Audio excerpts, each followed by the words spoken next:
हरे Krishna. Good morning everyone. आज से हम एक नया सीरीज़ शुरू करेंगे मंत्रा मेडिटेशन सेशन में, जिसका नाम है हरिनाम के प्रति 10 अपराध, 10 offences towards the chanting of the holy name. तो जैसा कि हमने कल इवनिंग वाले सेशन में डिस्कस किया कि चैंटिंग करने के 3 स्तर होते हैं। सबसे निचला जो स्तर रहता है उसको बोलते हैं नाम अपराध का स्तर, उससे ऊपर रहता है नामाभास का स्तर, और सबसे ऊपर रहता है शुद्ध नाम का स्तर। तो हमारा एस्पिरेशन है कि हम शुद्ध नाम चैंटिंग करें, और जो हमें हमारे एस्पिरेशंस हैं जो कि हमें भगवान का साक्षात्कार होगा, दिव्य आनंद प्राप्त होगा, भगवान के प्रति प्रेम स्थापित होगा हमारा। तो ये सारी चीज़ें जितना हम शुद्ध नाम चैंटिंग करेंगे उतना ज़्यादा ये सारी चीज़ें हो पाएंगी। लेकिन उसके लिए हमें बहुत ज़रूरी है कि हम नाम अपराध के स्तर से ऊपर उठें, कम से कम नामाभास के स्तर पे आएँ अपने खुद के कोशिश से, और फिर नामाभास के स्तर पे चैंटिंग करते करते ध्यानपूर्वक साथ ही साथ जब हम भक्ति के सारे अंगों का पालन कर रहे हैं, भगवान की सेवा कर रहे हैं, भक्तों की सेवा कर रहे हैं, तो भगवान की कृपा फिर हमें नामाभास के स्तर से उठा के शुद्ध नाम के स्तर पे लाती है। लेकिन हमारा एंडेवर होना चाहिए कि कम से कम हम नाम अपराध के स्तर से ऊपर उठें। तो इसके बारे में जो डिटेल डिस्कशन था वो कल वाले इवनिंग वाले रिकॉर्डिंग में था, तो उसके ऊपर हम अभी चर्चा नहीं करेंगे।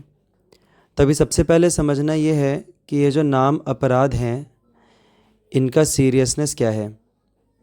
ये ऐसा नहीं है कि जैसे वैदिक अनुष्ठानों में होता है कि अगर हमने कुछ सही तरीके से नहीं किया, जो रीति रिवाज है उनका गलत तरीके से अगर पालन कर लिया, तो कुछ तो श्राप मिल जाएगा, या फिर कुछ तो हमारे भौतिक जीवन में कुछ तो हानि हो जाएगी, कुछ तो गड़बड़ हो जाएगा।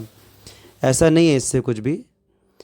लेकिन अगर किसी की इच्छा है कि उसको दिव्य चेतना में और अग्रसर होना है, उसको आध्यात्मिक उन्नति प्राप्त करनी है, तो फिर ये जो 10 अपराध हैं ये उसके लिए एक स्टम्बलिंग ब्लॉक की तरह हैं। स्टम्बलिंग ब्लॉक जिसको हिंदी में बोल सकते हैं कि ठोकरें मिलती हैं। हम भक्ति में, आध्यात्म में और आगे हम प्रगति नहीं कर पाते जब तक हम इन अपराधों से बचने का प्रयास नहीं करते। तो हमें डर के इनके बारे में जानना नहीं है, डर वाले लेवल पे हमको इनके बारे में जानना है, जिससे कि हम इनको जान के, इनको अवॉइड करके खुद को हम आध्यात्मिक जीवन में और ज़्यादा फास्ट से फास्ट हम एडवांस करवा पाएँ। So that is the purpose of knowing these 10 offences. तो जिनकी इच्छा है, जिनको शुद्ध नाम के प्रति जाना है, जिनको नाम चैंटिंग में और डीप जाना है और हायर लेवल ऑफ कॉन्शियसनेस प्राप्त करनी है, तो सिर्फ उनके लिए ये डिस्कशन है चैंटिंग के अपराधों के बारे में जानने का। तो अभी हम प्रयास करेंगे ये जो 10 नाम अपराध है उन सब के बारे में एक बार में हम डिस्कस नहीं करेंगे, एक के बाद एक अलग अलग हम सेशंस में उसके बारे में डिस्कस करेंगे। तो ये जब हम चैंटिंग कर रहे हैं तो चैंटिंग के माध्यम से हम हरिनाम के साथ एक रिश्ता स्थापित करने का प्रयास कर रहे हैं। तो जब हम किसी के साथ रिश्ता स्थापित करने का प्रयास करते हैं तो बहुत ज़रूरी है जानना कि उसको क्या पसंद है, क्या नहीं पसंद है, उसका नेचर कैसा है, राइट। और हम क्या एक्टिविटीज़ करेंगे जिनसे हम उनको प्लीज़ कर पाएंगे, कौन सी हमारी एक्टिविटीज़ उनको डिसप्लीज़ करेंगी। तो ये एक बहुत पर्सनल रिलेशनशिप रहता है हमारा किसी व्यक्ति के साथ। उसी प्रकार से क्योंकि नाम और भगवान और उनका जो हरिनाम है दोनों अभिन्न हैं, दोनों एक ही हैं, तो हरिनाम भी एक व्यक्तित्व है। तो अगर हमें हरिनाम में रुचि प्राप्त करनी है, हरिनाम से संबंध स्थापित करना है, तो हमें एक व्यक्तिगत रूप से हमें जानने का प्रयास करना चाहिए कि हम कौन सी एक्टिविटीज़ करेंगे जिनसे हरिनाम प्रभु जो हैं, हम जब हरिनाम को एक व्यक्तित्व के माध्यम से देखने का प्रयास करते हैं तो हम उनका हरिनाम प्रभु बोलते हैं। तो हरिनाम प्रभु किन चीज़ से प्रसन्न होंगे और हमें अपनी कृपा हमारे ऊपर अपनी कृपा बरसाएंगे, कौन सी एक्टिविटीज़ हैं जिनसे हरिनाम प्रभु अप्रसन्न होंगे। तो जिन एक्टिविटी से हरिनाम प्रभु अप्रसन्न होते हैं और हमें उनकी कृपा प्राप्त नहीं हो पाती है, उनको बोलते हैं अपराध। एक और चीज़ यहाँ पे समझना ज़रूरी है कि चैंटिंग जो है वो एक मैकेनिकल प्रोसेस नहीं है कि हम बस किसी ना किसी तरीके से हम बस बोलते रहेंगे हरे कृष्णा बस बोलते रहेंगे मैकेनिकली रोबोट की तरह और हम लोग आध्यात्मिक प्रगति करते जाएंगे। नहीं, हरि नाम जो है, चैंटिंग जो है, ये एक रिश्ता स्थापित करने का एक प्रोसेस है। तो जितना हम प्रेम पूर्वक, हम जब बोल रहे हैं प्रेम की बात कर रहे हैं, तो प्रेम का मतलब होता है सामने वाले को प्रसन्न करने का प्रयास करना। तो जितना हम इन नाम अपराधों को अवॉइड करेंगे उतना ज़्यादा हम हरि नाम को अपना प्रेम दिखा पाएंगे कि हम चाहते हैं कि आपसे प्रेम करें और आपको वास्तविक में अपने जीवन में शुद्ध हरि नाम को हम अनुभव कर पाएँ। So that is the understanding behind this understanding of offences towards the holy name.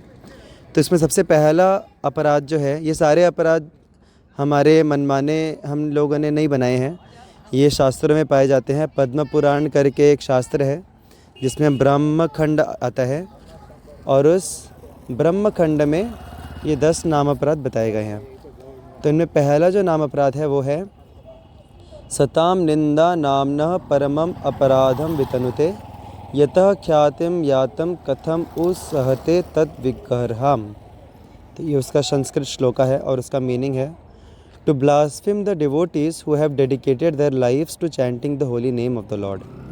The holy name, who is identical with Krishna, will never tolerate such blasphemous activities.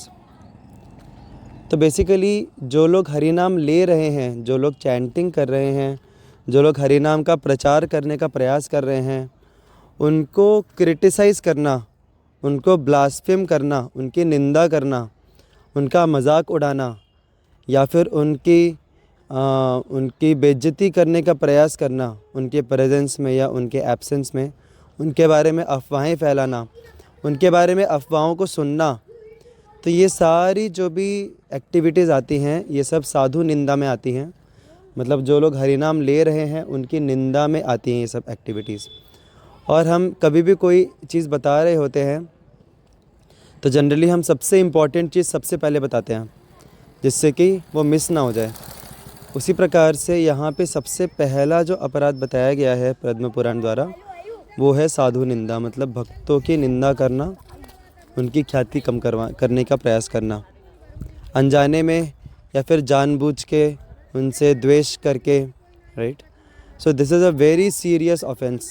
जितने भी हम आगे अपराध बोलेंगे उनमें से सबसे सीरियस अपराध है जो लोग हरि नाम ले रहे हैं और हरि नाम का प्रचार कर रहे हैं उनकी निंदा करना। तो हमें बहुत ध्यानपूर्वक इस एक्टिविटी से बचना चाहिए, खुद को प्रोटेक्ट करके रखना चाहिए, क्योंकि आज के ज़माने में इंटरनेट एक ऐसी सुविधा है जिसमें कोई भी आदमी कुछ भी डाल सकता है। There is no limit to what we can put on internet. तो आपको हो सकता है जब आप इंटरनेट पर जाएं तो बहुत सारे ऐसे आपको हो सकते हैं कंटेंट मिले जिसमें साधु निंदा हो, जिसमें भक्तों की निंदा की गई हो, भक्तों की मजाक उड़ाया हो, या फिर किसी एक पर्टिकुलर भक्त का, क्योंकि अभी जैसे हमारी हरे कृष्णा आंदोलन भी जो है ये सामाजिक स्तर पे बहुत उन्नति कर रहा है। तो जब कोई संस्था बहुत प्रगति करती है तो कई बार उसके काफ़ी द्वेषी लोग भी आ जाते हैं जो उसको कम करने का प्रयास करते हैं। तो इट्स वेरी नेचुरल कि हो सकता है आपको इंटरनेट पे कभी कोई मिले कि किसी एक पर्टिकुलर इस्कॉन के सन्यासी या किसी गुरु या किसी डिवोटी के बारे में किसी ने निंदा की हो कि उसने ऐसा किया वैसा किया। तो अगर हम उत्सुकता से अगर हम इनके बारे में देखते हैं, इनको सुनते हैं, इनको पढ़ते हैं, तो फिर हम भी नाम के प्रति अपराध कर रहे हैं, क्योंकि जो चैंटिंग करने का प्रयास कर रहा है उसकी हम निंदा पढ़ रहे हैं, उसकी हम निंदा सुन रहे हैं। तो पहली बात तो ये सारी चीज़ें गलत हैं। द्वेष में आके लोगों ने इंटरनेट पे डाला हो सकता है, लेकिन इन केस अगर हमने सिर्फ आर्गुमेंट के लिए अगर हमने सोचा भी कि चलो ठीक है, हो सकता है कि ये सही भी हो, लेकिन फिर भी किसी की निंदा सुन के हमारा क्या फ़ायदा होगा, राइट। ये जो मेंटालिटी है ना कि हमें दूसरों की निंदा सुनने में आनंद आता है, मज़ा आता है, ये बहुत ही निचले स्तर की मेंटालिटी है। इसको बोला जाता है कि जैसे मक्खी रहती है, मक्खी का नेचर क्या रहता है, वो हमेशा मल के ऊपर, गंदगी के ऊपर, कचरे के ऊपर, अगर वो पूरा बगीचा है बहुत सुंदर फूलों वाला और उसमें एक कहीं पे जगह पे कहीं पे अगर कुछ कचरा पड़ा है तो मक्खी कहाँ जाएगी, मक्खी जाएगी उस कचरे पे। और वहीं अगर मधुमक्खी है, बहुत पूरा कचरे का ढेर है लेकिन उसके अंदर एक पुष्प है कहीं पे खिला हुआ, तो मधुमक्खी कहाँ जाएगी, वो जाएगी उस पुष्प के अंदर। तो इट्स आवर चॉइस, हमें अपना जीवन मक्खी की तरह जीना है, दूसरों के निंदा सुन के, दूसरे के निंदा करके हमें अपना जीवन बिताना है, भले ही वो सत्य हो या असत्य हो।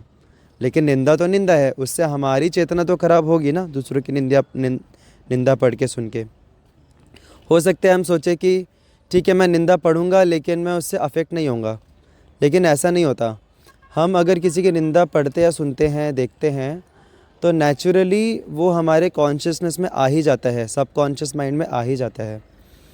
तो अगर हमें अपनी चेतना को बचा के रखना है, उसको शुद्धिकरण करना है, तो फिर बहुत ज़रूरी है कि हम दूसरों के निंदा, खास करके जो भक्त हैं और उनमें से भी खास करके जो चैंटिंग करते हैं, उनकी निंदा से हम खुद की चेतना को बचा के रखें, हम उसको पॉल्यूट ना करें, हम मक्खी की तरह ना बने अपने जीवन में। हम अगर बनना है तो हम मधुमक्खी बने, ना कि मक्खी। So it's our choice.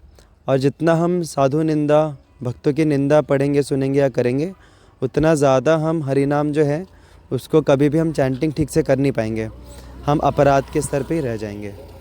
तो ये जो है, ये है हरि नाम के प्रति जो पहला अपराध है, वो है साधु निंदा। हरे कृष्णा। इसका अपोजिट हमें ऐसा नहीं सोचना चाहिए कि चलो ठीक है साधु निंदा से बच के रहना है तो ठीक है, हमें इसका अपोजिट करना चाहिए। हमें कोशिश करना चाहिए कि हम साधुओं की, भक्तों की हम प्रशंसा करें, क्योंकि जब हम किसी की अच्छी क्वालिटीज़ के ऊपर फोकस करते हैं, उसको हम ग्लोरीफाई करते हैं, तो वही अच्छी क्वालिटीज़ हमारे अंदर भी आती हैं। अगर हम किसी की निंदा करते हैं तो वही गलत क्वालिटीज़, निंदनीय क्वालिटीज़ हमारे अंदर आती हैं। तो अगर हमें अच्छी क्वालिटीज़ चाहिए अपने जीवन में, तो वही अच्छी क्वालिटीज़ दूसरों में ग्लोरीफाई कीजिए, जहाँ भी वो थोड़ी सी भी दिखती हैं, तो उससे वो अच्छी क्वालिटीज़ हमारे अंदर भी आएंगी। हरे कृष्णा। श्री हरिनाम प्रभु की जय, श्रील प्रभुपाद की जय। Thank you so much.